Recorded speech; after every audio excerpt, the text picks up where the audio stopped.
सब। तो चलिए अपन क्या करते हैं, जो अपने दूसरा चैप्टर चल रहा है एटॉमिक स्ट्रक्चर कक्षा 11वीं का, उसमें अगला आईएमपी परमाणु मॉडल अपन पढ़ते हैं, जिसको बोलते हैं अपन बोर का परमाणु मॉडल, ठीक है, या बोर एटॉमिक मॉडल। तो देखिए शुरू करते हैं। जो रदरफोर्ड है ना, रदरफोर्ड का परमाणु मॉडल पढ़े थे अपन ने। तो रदरफोर्ड के परमाणु मॉडल में मुख्यतः 2 कमी रह गई थी, ठीक है। तो उनकी जो कमियां थी, ठीक है, उनको दूर करने के लिए एक नील्स बोर नाम के साइंटिस्ट थे, ठीक है। सन 1913 में उनने यह मॉडल दिया था, बोर का परमाणु मॉडल, ठीक है। और उन्होंने यह जो मॉडल है ना, ये प्लैंक के क्वांटम सिद्धांत को आधार मानकर दिया था, ठीक है। तो आप यहाँ पे देखो, ये जो मॉडल है मुख्यतः 5 या 6 परिकल्पनाओं में बटा हुआ है, या इनको अभिग्रहित बोलते हैं, या इंग्लिश में इनको बोलते हैं पोस्टुलेट, ठीक है। तो एक एक करके अपन सभी अभिग्रहितों या उनकी परिकल्पनाएं जो बोर परमाणु मॉडल के अंतर्गत आएंगी, उनको अपन देख लेते हैं।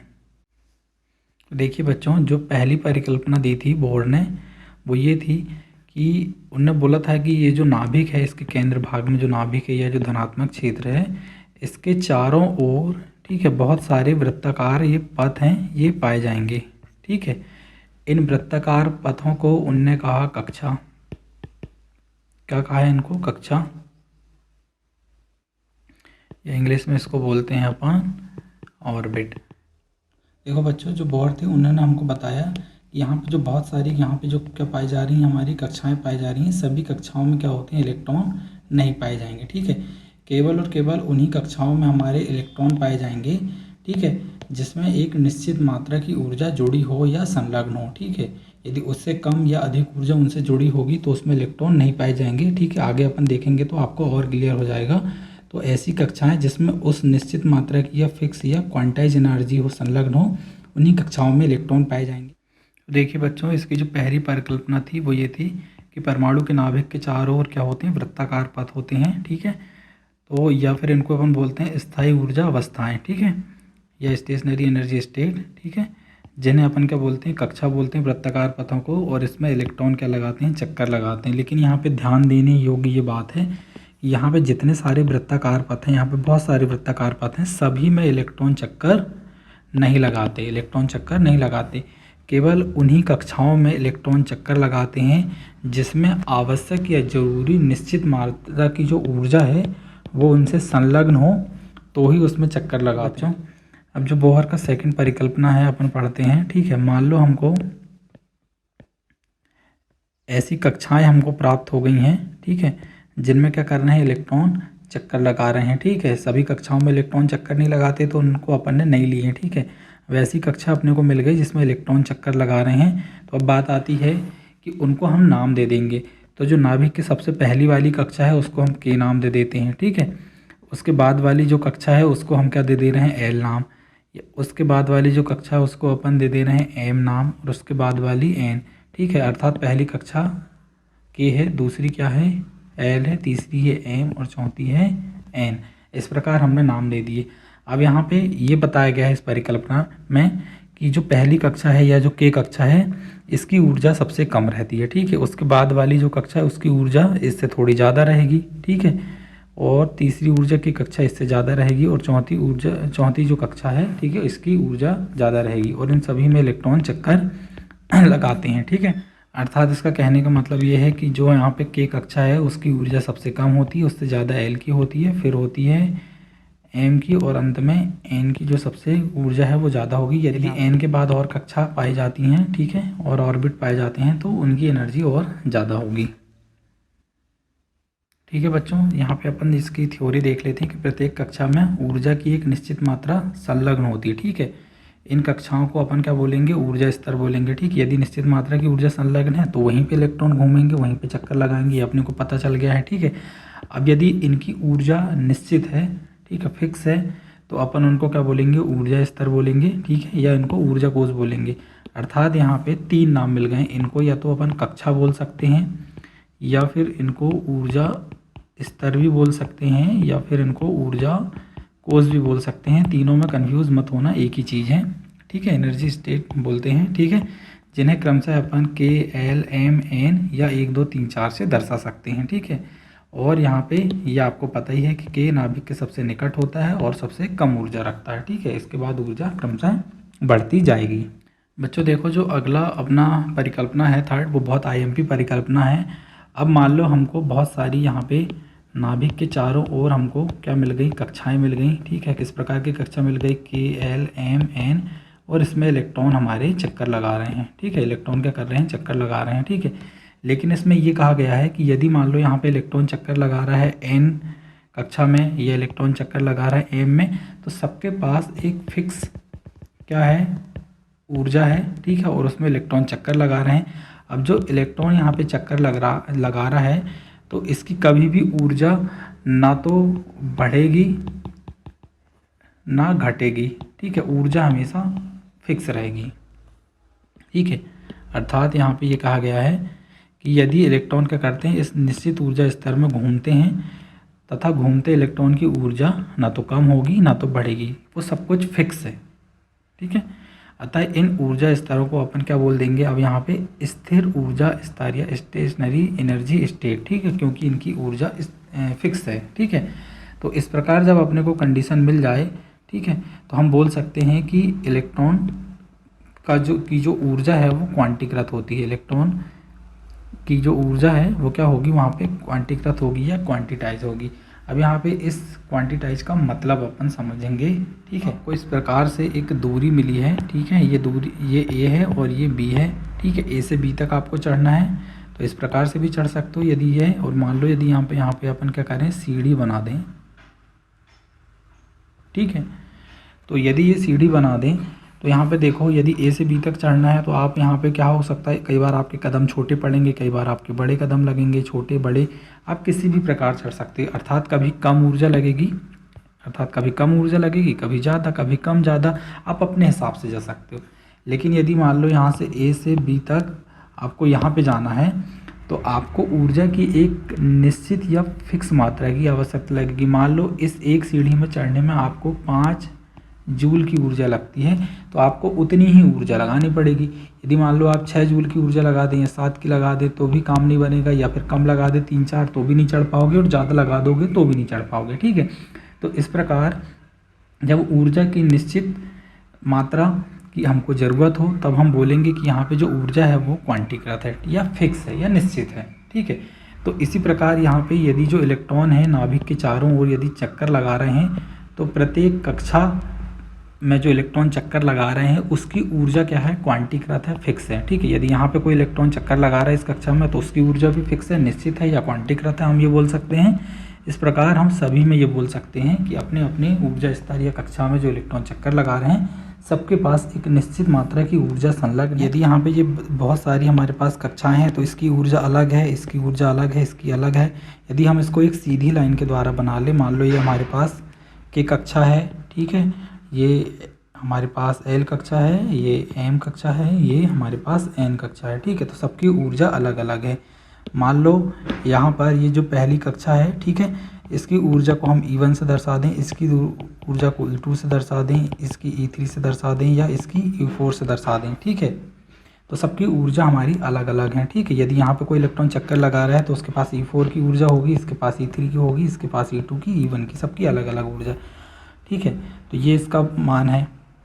या इसको इस प्रकार भी दर्शा सकते हैं कि मान लो ये पहली कक्षा है, इसके पास h म्यू की ऊर्जा है, इसके पास 2h म्यू की ऊर्जा है, इसके पास 3h म्यू की ऊर्जा है, और इसके पास 4h म्यू की ऊर्जा है। ठीक है, सब अपनी अपनी कक्षा में खुश हैं और चक्कर लगा रहे हैं। ठीक है, मतलब इनकी ऊर्जा ना घट रही है ना बढ़ रही है। लेकिन यदि मान लो हम क्या करें, यहाँ पे यदि इसके लिए आवश्यक ऊर्जा h म्यू है, ठीक है, या E1 है, यदि यहाँ पे चक्कर लगा रहा है इलेक्ट्रॉन को हम बाहरी स्रोत से ऊर्जा दे दें, और जो इलेक्ट्रॉन यहाँ पे चक्कर लगा रहा है वो ऊर्जा अवशोषित कर ले, तो ये ऊर्जा अवशोषित करके ये इस कक्षा में जा सकता है। यदि इसके पास 2h म्यू की ऊर्जा हो गई या E2 के बराबर ऊर्जा हो गई, तो वो यहाँ से उत्तेजित हो जाएगा पहली कक्षा से और यहाँ पे पहुँच जाएगा। यदि इसके पास बहुत ज़्यादा ऊर्जा हो जाए तो वो यहाँ से उत्तेजित होकर यहाँ भी पहुँच सकता है। तो देखिए अपन अगली परिकल्पना देखते हैं।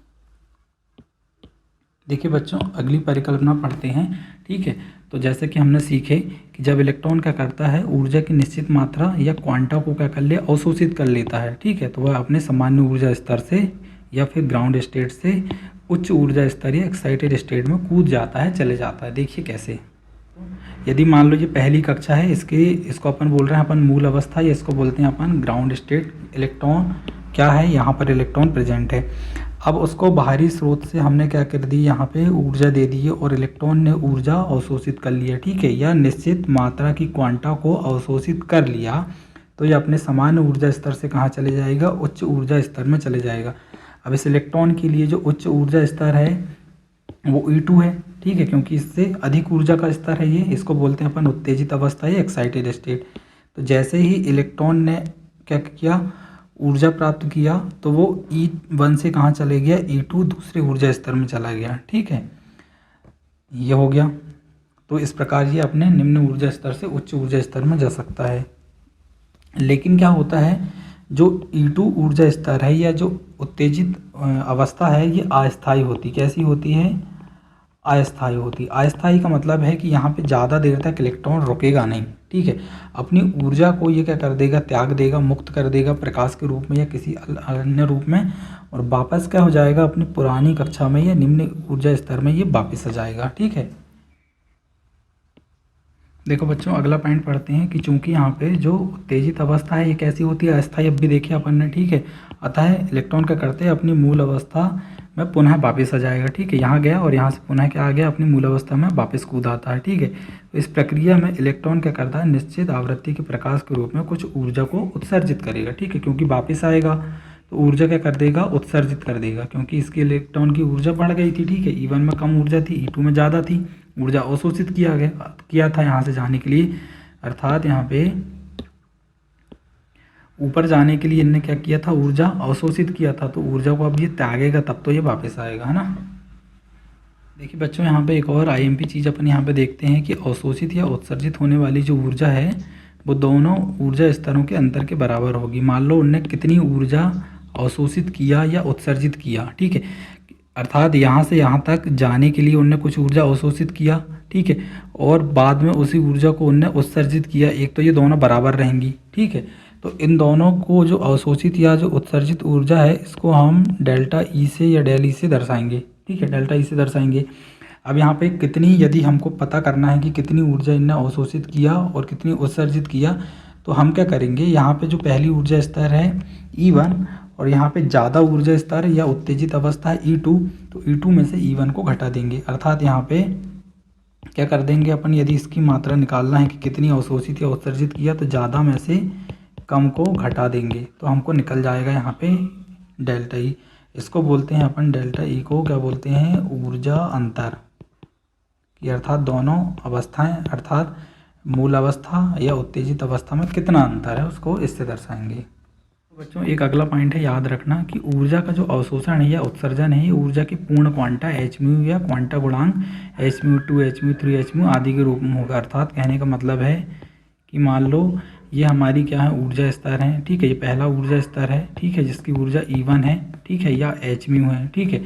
अब इसको यदि इस दूसरी ऊर्जा स्तर में यदि जाना है, तो यदि ये जितनी ऊर्जा अवशोषित करेगा वो इसके गुणांक में अवशोषित करेगा, अर्थात यहाँ पे दूसरे ऊर्जा स्तर के लिए जो ऊर्जा अवशोषित होगी वो 2hν होगी, ठीक है, तीसरे के लिए होगी 3hν, ठीक है, इसी के गुणांक में होगी, ठीक है, मतलब आप इसी के गुणांक में होगी का मतलब है कि ये भिन्नात्मक रूप में नहीं होगी, ऐसा नहीं कि 2.hν ऊर्जा अवशोषित कर ले या 1.5 कर ले, नहीं, ठीक है, गुणांक में होगी, मतलब इसके गुणे में होगी। जो पांचवा अपना है परिकल्पना, वो ये कहती है कि ऊर्जा, यदि ऊर्जा क्वांटिटाइज है, ऊर्जा फिक्स है, तो ऊर्जा के समान क्या होता है, किसी इलेक्ट्रॉन का जो कोणीय संवेग है, ठीक है, यदि इलेक्ट्रॉन क्या होते हैं, वृत्ताकार पथ में चक्कर लगा रहे हैं, तो उसमें जो संवेग निकलता है वो कोणीय संवेग के रूप में निकलता है, ठीक है, एंगुलर मोमेंटम का भी एक क्या होता है, एक निश्चित मान होता है, अर्थात जो कोणीय संवेग का मान है h/2π का सरल गुणक होगा, ठीक है।